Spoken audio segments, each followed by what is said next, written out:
that armed confrontation was leading nowhere. Hence, after a series of consultations by major stakeholders, leaders and statesmen in the Niger Delta and engagement with government and the militant groups, then President Umaru Musa Yar'Adua on June 25, 2009, proclaimed unconditional amnesty, demanding that all militant groups and their leaders surrender their arms and embrace the government's peace initiative. By October 25, 2009, after further negotiations and persuasion by the elders of the region, 20,192 militant leaders and their loyalists embraced the offer and were later joined by 6,166. They surrendered their arms, which were destroyed publicly in May 2011.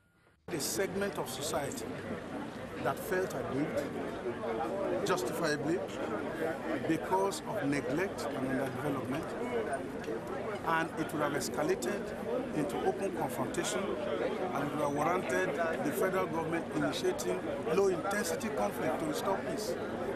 We didn't go to that extent. We appealed, government did, and the aggrieved Nigerians in the Niger Delta region accepted this appeal. Today, we have started destroying weapons that we would have used to destroy ourselves. That is an achievement, and it's a message to the whole world that Nigeria can do it.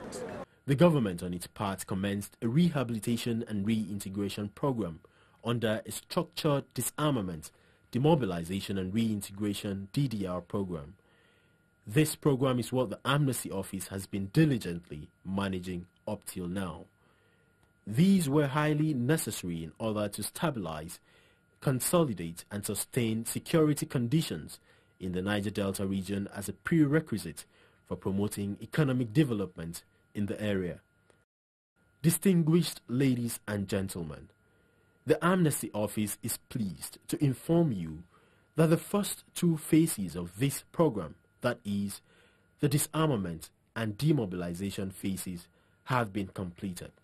Between 2009 to December 2011, 26,358 of these young men and women, whom we refer to as ex-agitators, were taken through a comprehensive reorientation program by non-violent experts from different parts of the world.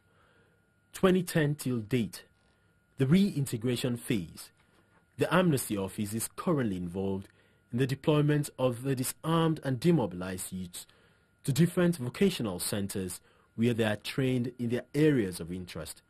This is the most challenging phase of the DDR program of the Niger Delta Amnesty Office. The successes we have recorded as a country under this current president has never been achieved by anybody. In Liberia, disarmament took them several years. Sierra Leone, the same thing. Rwanda, millions of lives were lost before disarmament was even achieved, even with the involvement of the United Nations and experts all over the world.